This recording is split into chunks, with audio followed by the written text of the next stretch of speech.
Hay momentos buenos y hay momentos malos, pero la vida continúa. Y cuando tú tienes a Cristo, tienes la vida, la plenitud de la vida. Y aunque el día parezca ceniciento, tú tienes la capacidad de ver más allá de las nubes oscuras que te pueden estar rodeando. Vamos al estudio de la lección número 7 para el 15 de noviembre del año 2024. Título de la lección: Bienaventurados los que creen.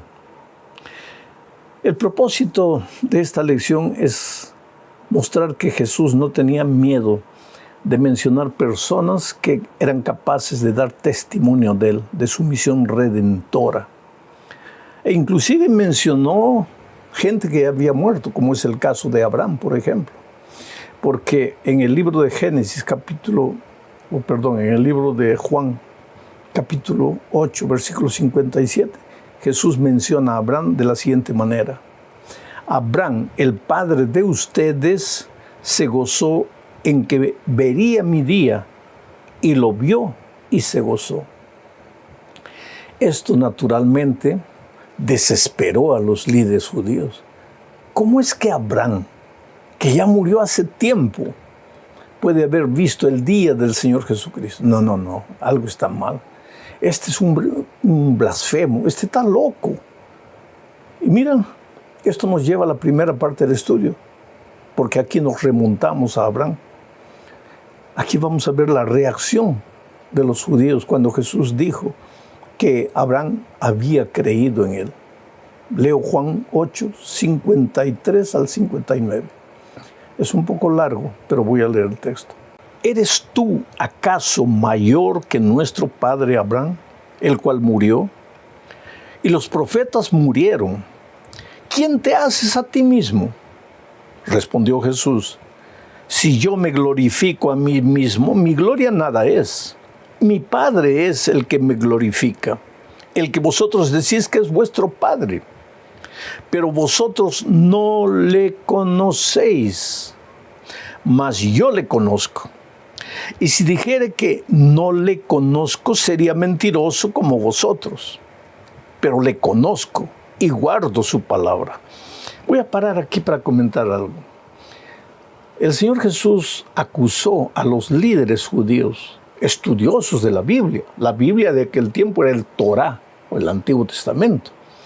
Pero el Señor Jesucristo no tuvo problemas en decirles: ustedes conocen la Biblia, ustedes conocen las Escrituras, pero en realidad no saben nada.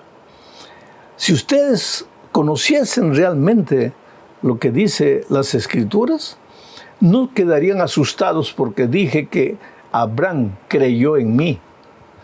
Y ustedes se preguntan: ¿cómo puede haber creído a ti si Abraham ya murió hace mucho tiempo, cuando tú no existías?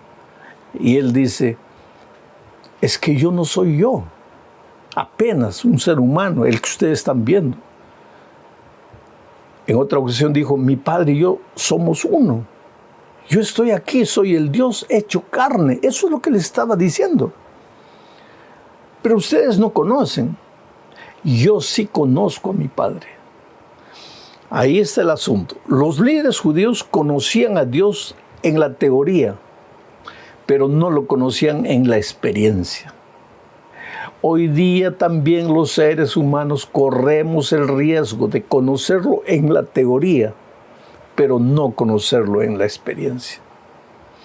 ¿Cómo se le conoce en la teoría? Cuando estudias teología, haces una maestría, un doctorado, o todos los días colocas la cabeza en la Biblia para estudiar datas, fechas, nombres, profecías, comas, puntos, vírgulas, y lees los comentarios y pues conoces, tienes un conocimiento teórico extraordinario, pero no vives con el Señor Jesucristo. No convives con Él, no caminas con Él como caminó Enoc, como caminó Noé, como caminó Abraham. No tienes una experiencia de vida con Cristo, apenas un conocimiento teórico. Entonces no lo conoces. Pero el Señor Jesucristo sí lo conocía. Él dijo: yo sí lo conozco. Y la prueba de que lo conozco es que guardo su palabra.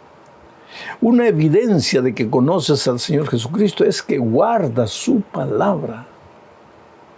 porque si no guardas su palabra, ¿de qué manera tú lo conoces? Sigo leyendo ahora a partir del versículo 56.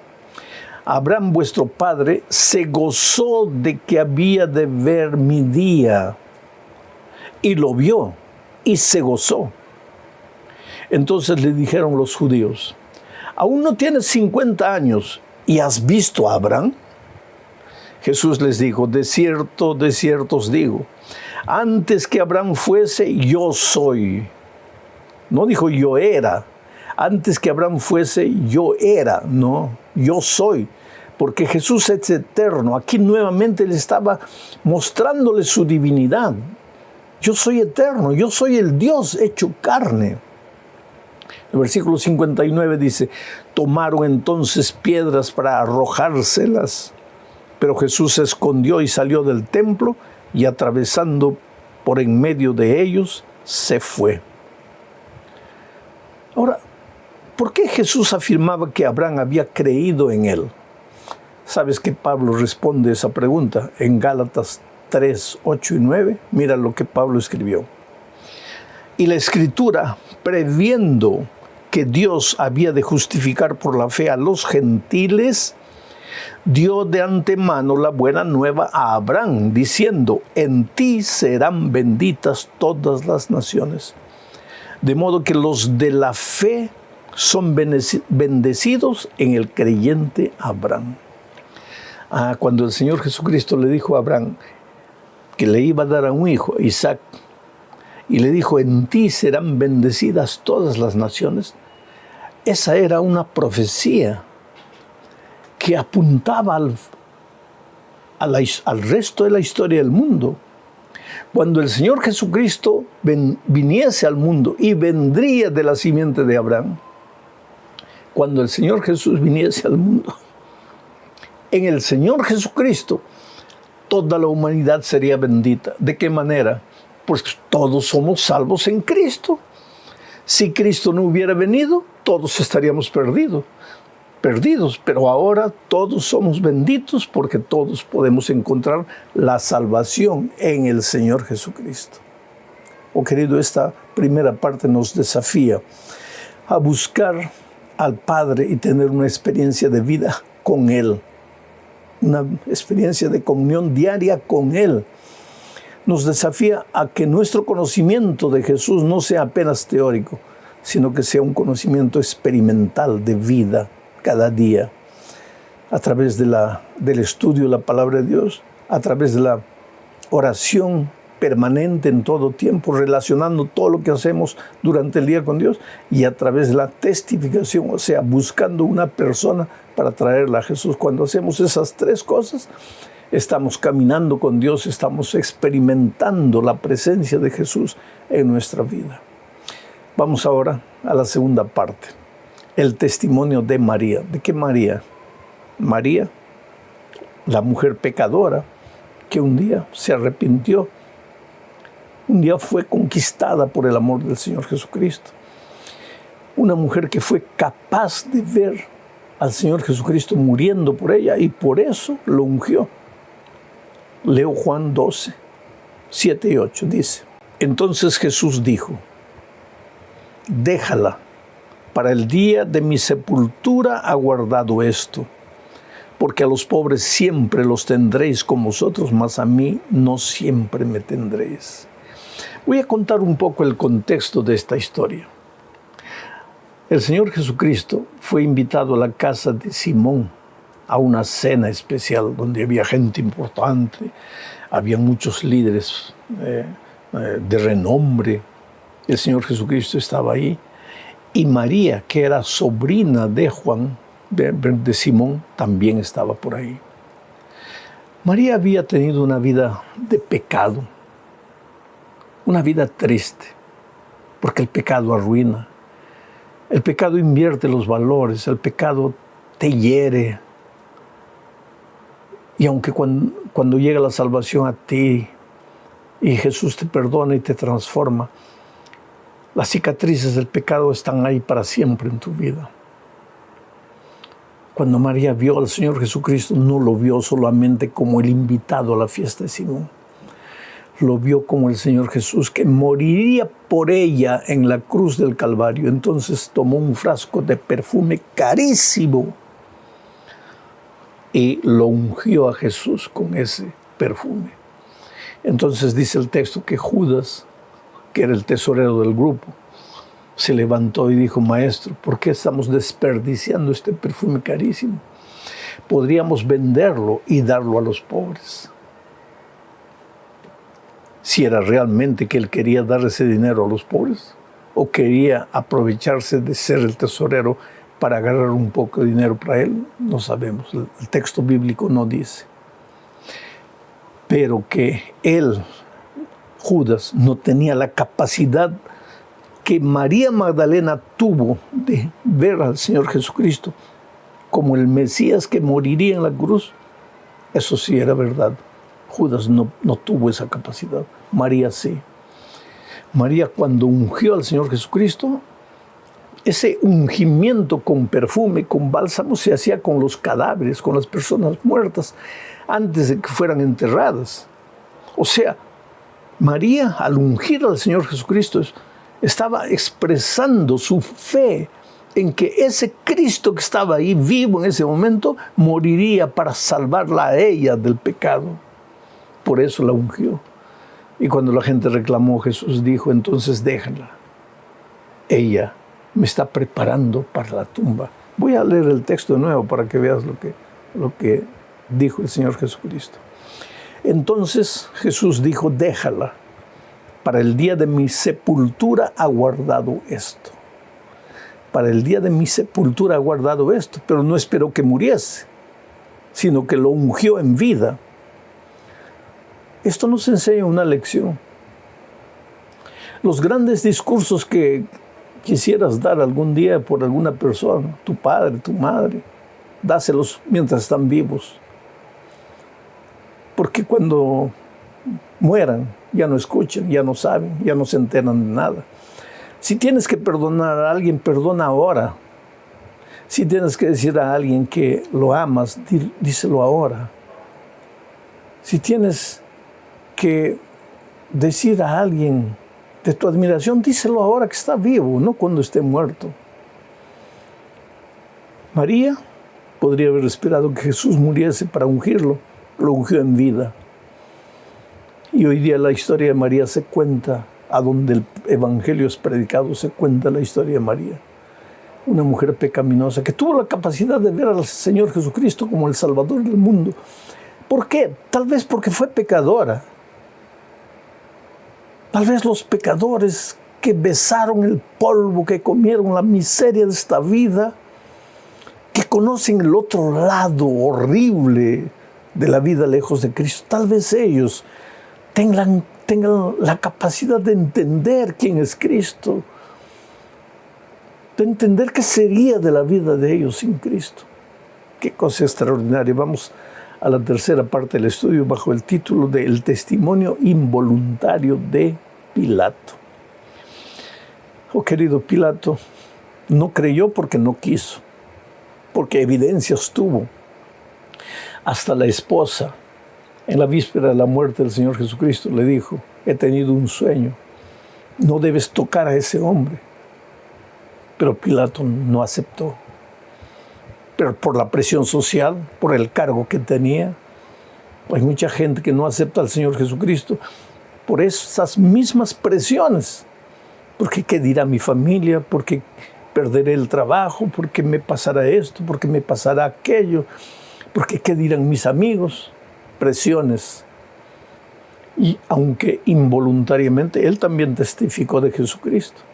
Leo lo que dice Juan 18, 37 y 38, dice: le dijo entonces Pilato a Jesús, ¿no?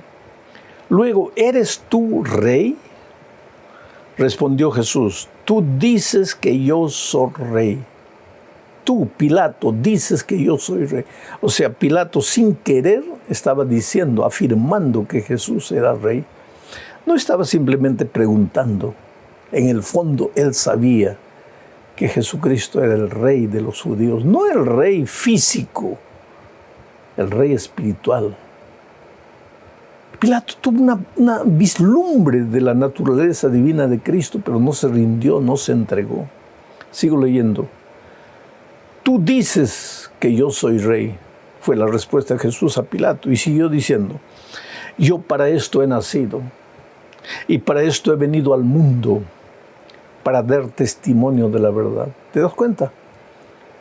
Tú dices que soy rey, pues yo he venido para este mundo, pero no para tener una corona de oro en mi cabeza, sino para dar testimonio de la verdad, porque yo soy el Dios hecho carne.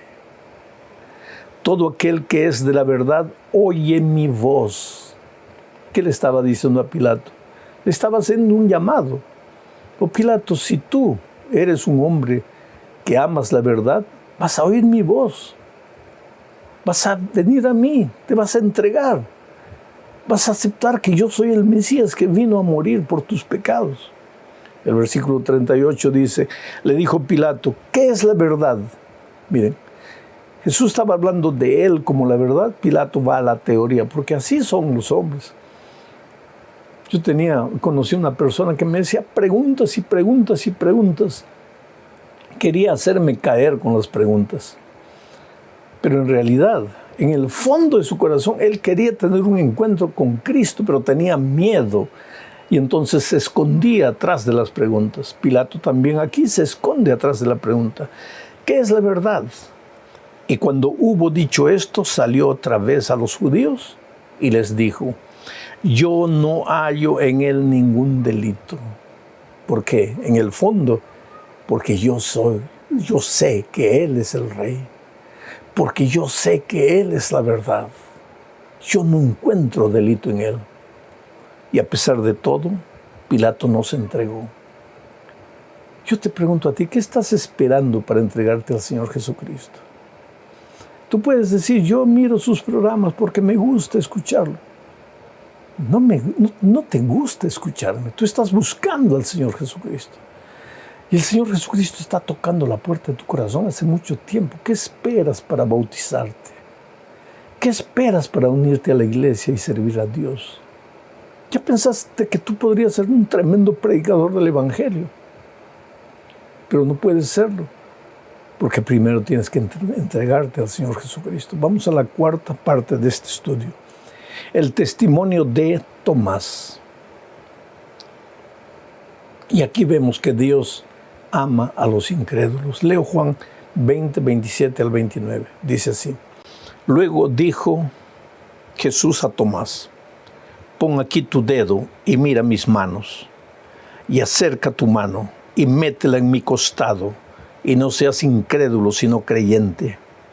Entonces Tomás respondió y le dijo, Señor mío y Dios mío. Jesús le dijo, porque me has visto, Tomás, ¿creíste? Bienaventurados los que no vieron y creyeron. Es que hay gente así, dura de cerviz, llena de dudas y preconceptos. Tomás era uno de ellos, pero era sincero. Y Jesús, por amor a Tomás, se presentó y le dijo, ven Tomás, dijiste que no creerías que yo había resucitado, sino colocases tu mano en mi herida. Pues ven aquí, toca mi herida. Y cuando Tomás tocó la herida del Señor Jesucristo, cayó y dijo, Señor, Dios mío, Señor mío. Entendió que Jesucristo no era cualquier hombre, ni que era un Mesías libertador del poder romano, sino que era el Mesías libertador del pecado.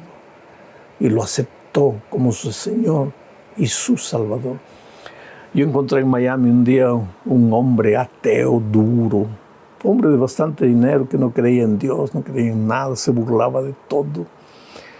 Miraba a los creyentes como si fuesen animalitos que no tenían la capacidad de raciocinar.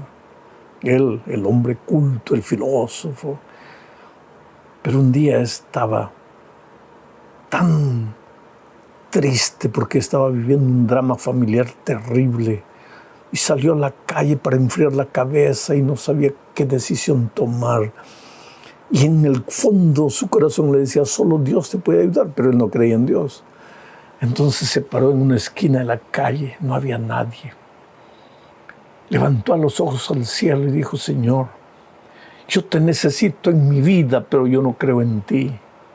Si tú existes, ven y háblame, porque de otra manera no creo en ti. Y en ese momento escuchó una voz atrás de él que le dijo: ¿me llamas? Y cuando se volteó vio a un hombre que lo miraba con una mirada dulce, penetrante. Y este hombre ateo cerró los ojos. Y cuando los volvió a abrir, el hombre no estaba. Y no había nadie en la calle. Pero él vio al hombre y escuchó la voz que le dijo: ¿me llamaste? Es que Dios ama a los incrédulos. Pero Jesús, ¿qué dijo? Porque me viste, creíste. Está bien. Pero bienaventurados aquellos que no me ven y creen.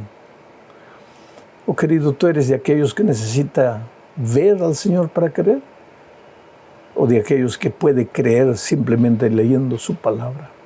Vamos a la parte final de este estudio bajo el título de Nuestro testimonio en favor de Jesucristo. Pilato sin querer dio el testimonio. María Magdalena testificó de Jesús ungiéndolo. Juan el Bautista testificó de Jesús. Las multitudes testificaron de Jesús. ¿Y tú? Leo Hechos 1:8, dice: pero recibiréis poder cuando haya venido sobre vosotros el Espíritu Santo, y me seréis testigos en Jerusalén, en toda Judea, en Samaria y hasta lo último de la tierra. Solo que para que tú testifiques del amor de Jesús, el amor de Jesús tiene que haber transformado tu vida. Tienes que tener una experiencia viva, real con Cristo. Entonces sí, podrás anunciar con convicción a las otras personas que Jesucristo es real en tu vida. ¿Qué sería de ti si Jesús no te hubiera encontrado en el camino de la vida como un pájaro herido, sangrando? ¿Dónde estarías tú si el amor de Jesucristo no te hubiera transformado? Y ahora que llegaste a una experiencia de vida con Cristo, ¿guardarás eso para ti? ¿O testificarás con poder y con fuerza, anunciando al mundo que Jesús es real? Permite que nos encontremos hoy para estudiar la lección número 12 para el 21 de junio del año 2025. El título de la lección de esta semana es Precursores. Y el propósito de la lección es mostrarnos que aunque los tiempos que se avecinan, los tiempos del fin, serán tiempos de dificultad, de mucha dificultad para el pueblo de Dios, no tenemos nada que temer, porque el Señor Jesús nunca nos dejará, estará a nuestro lado para pasar por el valle de la sombra y de la muerte. ¿Y por qué estoy diciendo todo esto? Porque sabes, lo que el enemigo más quiere es destruir la vida del cristiano. Si tú te entregas al Señor Jesucristo, Él viene atrás de ti con toda su furia. Pero el enemigo tiene ciertas estrategias. Por ejemplo, la principal herramienta que él tiene para traer a las personas para sí es la seducción, el engaño, la mentira. Toma la palabra de Dios inclusive y la tuerce, la disfraza, la interpreta a su manera y te hace creer lo que no está escrito en la palabra de Dios. Es por eso que nosotros los seres humanos tenemos que tener mucho cuidado de dejarnos llevar solo por la palabra de otro ser humano. Nosotros tenemos que tener la Biblia en la mano y ver lo que la palabra de Dios dice, lo que está registrado ahí en las Sagradas Escrituras. Pero el enemigo, pues a lo largo de la historia, ha llevado mucha gente tras sí usando la herramienta del engaño, la mentira, la seducción. Ahora, cuando ya no puede, cuando esas herramientas no le dan resultado, entonces suelta la furia y viene la persecución. Es como dijera, ya que por amor no me sigues, entonces me vas a seguir por la fuerza.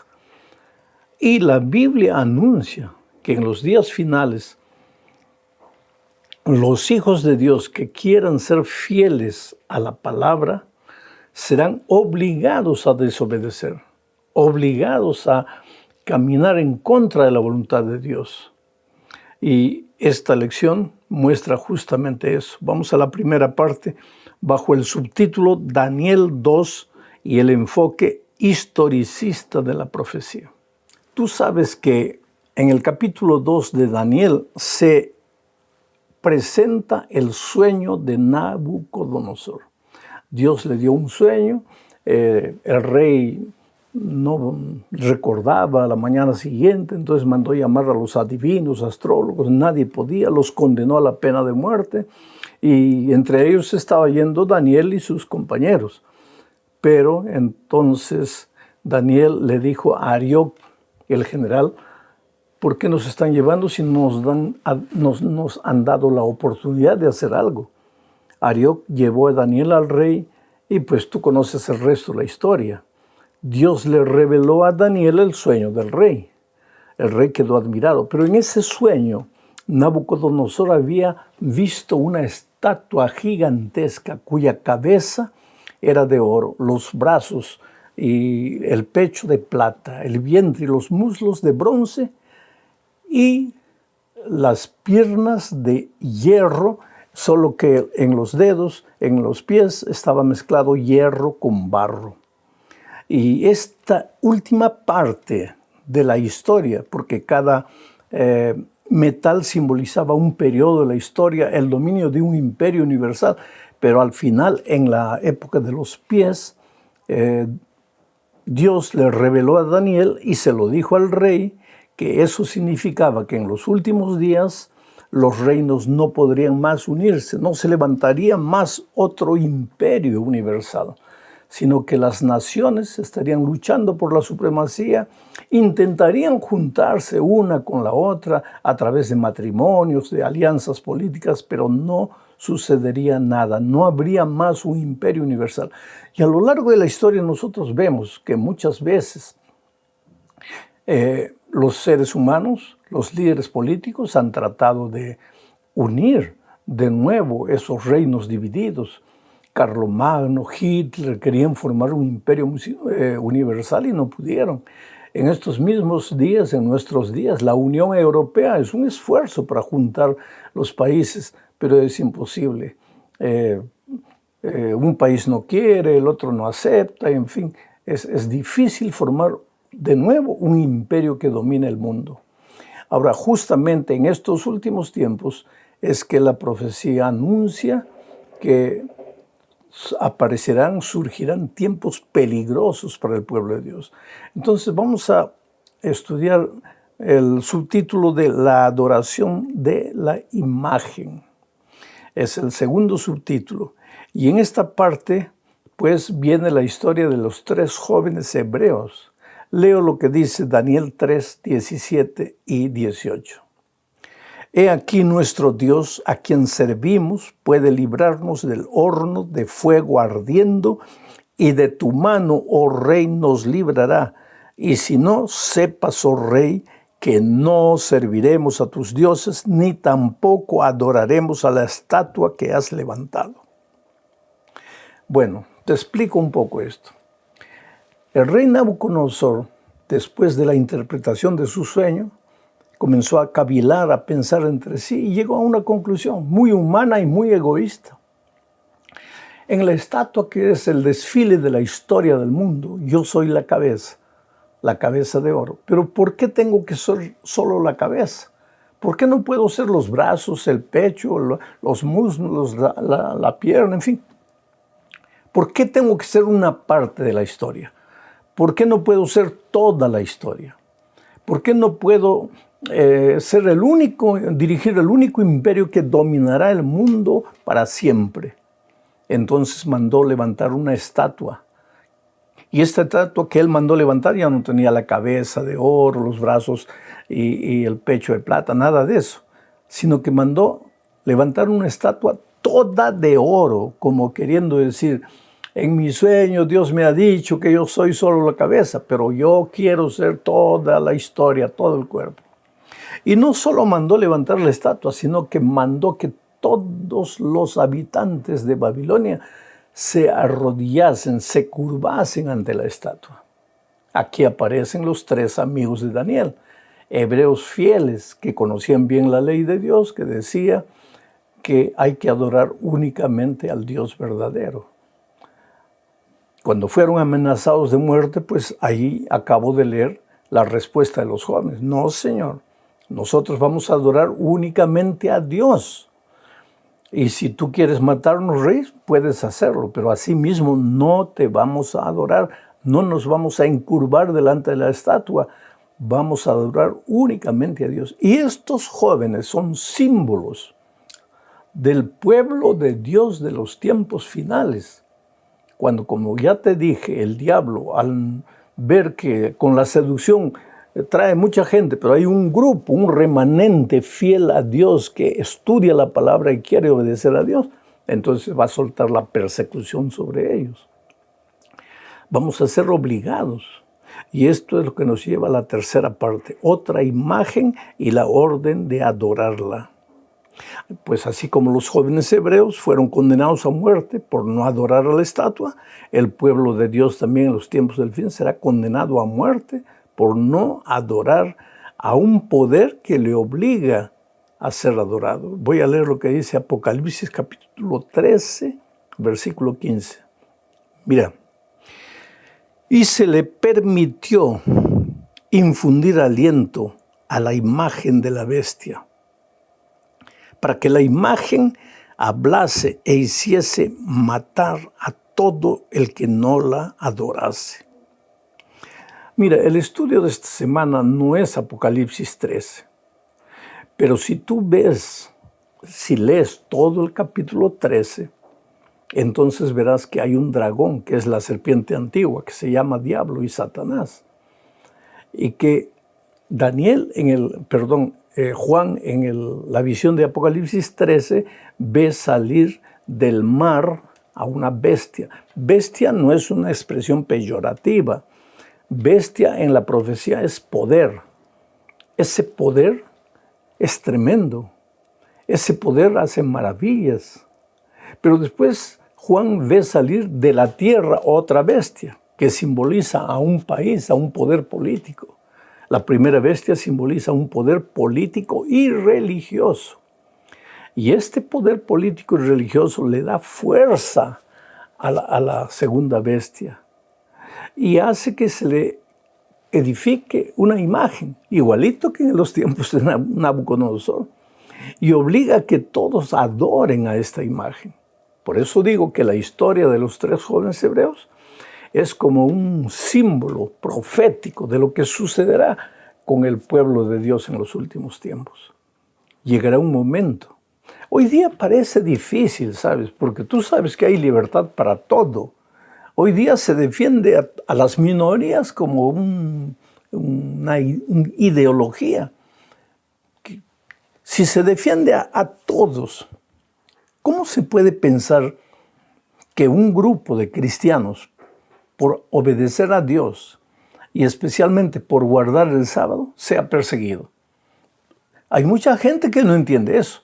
Y yo tampoco entiendo, porque en un panorama mundial donde hay libertad para todo y donde tú puedes tomar un valor y lo vuelves de cabeza para abajo y hay que defenderte porque es tu manera de pensar, ¿cómo puedes imaginar que el pueblo de Dios va a ser perseguido por guardar el sábado?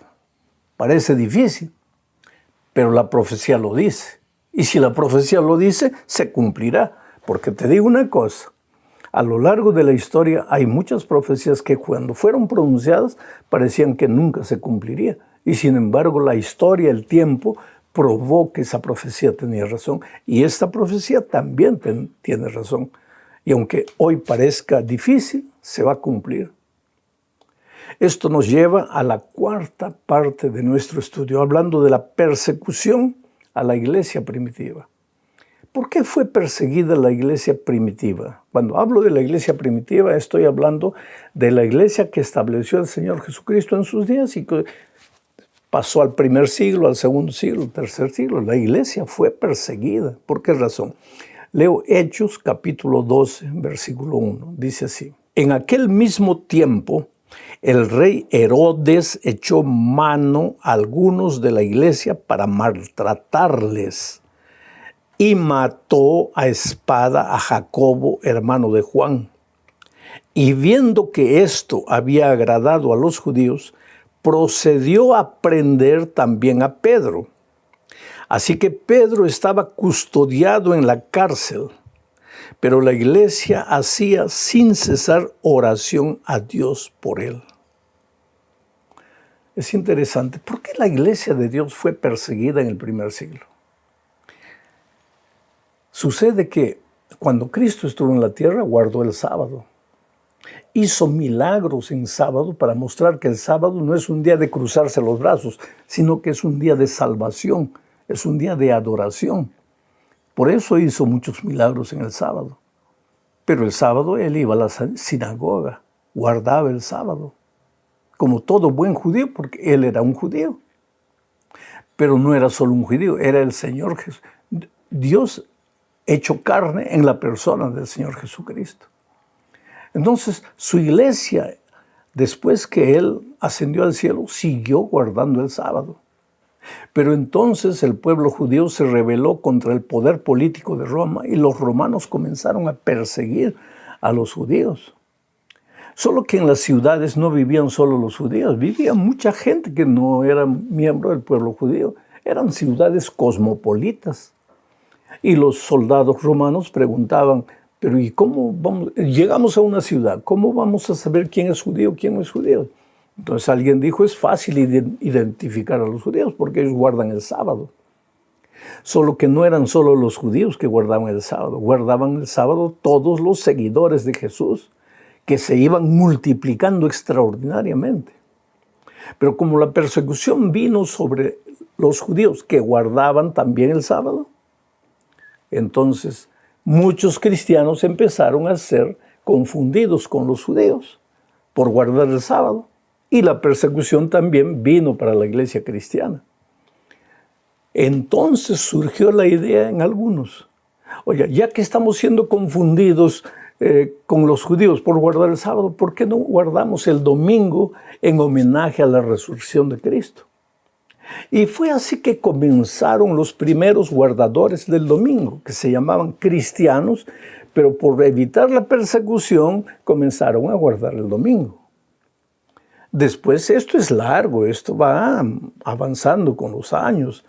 Finalmente, pues el pueblo cristiano que se tornó mayoría comenzó a guardar el domingo, pero siempre hubo un pequeño grupo, un remanente fiel, que decía, no, Señor, solo porque nos están persiguiendo vamos a dejar de guardar el sábado, de obedecer a Dios. No, no, no.